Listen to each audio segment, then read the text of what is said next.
আমি সাকিব ভাইয়ের সাথে আসলে দুটো কাজই করেছি। কেউই কখনো বলতে পারবেন না কোনো একজন নায়ক নির্ভর নায়িকা আমি। রিসেন্ট যে ছবিটা আমার বের হবে, এখানে একটা নতুন নায়ক আছেন, যাকে লাগবে তাকে পাতাল থেকে আমরা খুঁজে বের করি। সাকিব ভাইয়ের সাথে আসলে দুটো কাজই করেছি। দুটো কাজের মধ্যে একটা হচ্ছে শাহ আলম কিরণ ভাইয়ের মাটির ঠিকানা, যেটা হচ্ছে কোরআনের বিভিন্ন ব্যাখ্যা এবং কবরের আজাব নিয়ে কাজটা করা, টোটালি সোশ্যাল।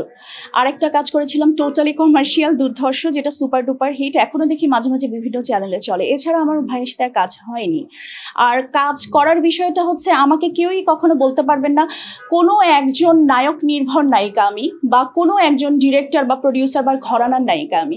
যখন যে কাজটা এসেছে করার মতো হলে, বা আমাকে তারা ঠিক মনে করলে, বা তারা যাকে নিয়েছে, আমি কাজ করেছি, কাজ করে যাব। ইভেন রিসেন্ট যে ছবিটা আমার বের হবে, এখানে একটা নতুন নায়ক আছেন, যার হয়তো লাইফের এটা ফার্স্ট বা সেকেন্ড কাজ, এরকম কিছু।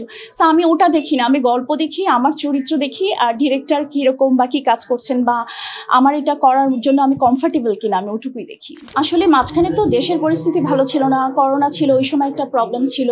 আমাদের মাত্র এখন 100+ হল, তো হলগুলো আস্তে আস্তে তৈরি হয়েছে, দুটো তিনটে নতুন হল উদ্বোধন হয়েছে।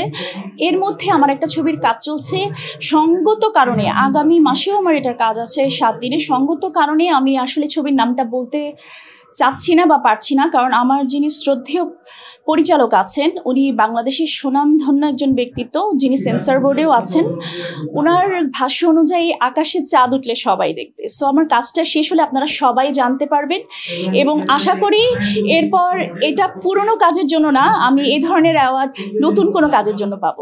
যোগাযোগ করতে পারছি না এমন না, আমাদের ইন্ডাস্ট্রি একটা কথা আছে, যাকে লাগবে তাকে পাতাল থেকে আমরা খুঁজে বের করি, আর যাকে লাগবে না বা যে করতে চাচ্ছে না, তাকে হাত পা ধরে কোনো লাভ নেই। ব্যাপারটা এরকম।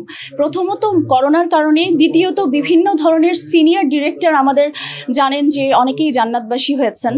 এছাড়া বড় বড় ঘর যারা কাজ করতো, অনেকেই পিছপা হয়ে গেছে, অনেকে মারা গেছেন, অনেকে চলে গেছেন ইন্ডাস্ট্রি ছেড়ে, বিকজ অফ হয়তোবা তাদের লগ্নিটা ফেরত আসছে না। তো এই বিভিন্ন কারণে মাঝখানে কিন্তু খুব কম ছবি হয়েছে। আবার যেটা দেখা গেছে যে সাকিব ভাইয়ের মাধ্যমেই হোক বা নতুন করে একটা ট্রেন্ড আসার কারণেই হোক, এখন আবার ইন্ডাস্ট্রিটা চাঙ্গা হয়েছে, যদিও হল সংখ্যা এখনো কম। 1500 হলের গল্প আমরা শুনেছি, আমরা পাইনি, আমরা 200-300 এরকম হল পেয়েছিলাম, এখন তো 100 কতটা। তাহলে বলেন আমাদের দর্শক কত কমে গেছে আমাদের।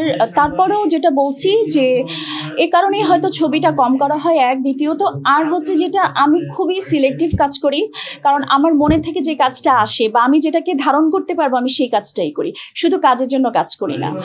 আর এছাড়াও হচ্ছে মাঝখানে কিছু অসময় বা দুঃসময় গিয়েছে, বিভিন্ন ধরনের কাজ হতো, যেটার সাথে হয়তোবা বিভিন্ন ধরনের অশ্লীলতার একটা সংমিশ্রণ থাকতো, যেটা আমার পক্ষ থেকে আমার কাছে অ্যাজ এন আর্টিস্ট, অভিনয় শিল্পী হিসেবে মনে হয়নি করার মতো।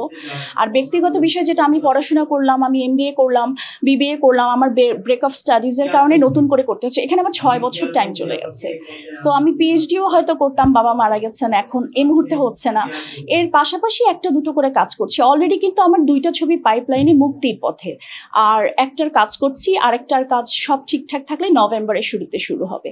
তো আমি এটুকুই, তো 1 বছরে 1টা 2টো 3টা যথেষ্ট আমার কাছে মনে হয়।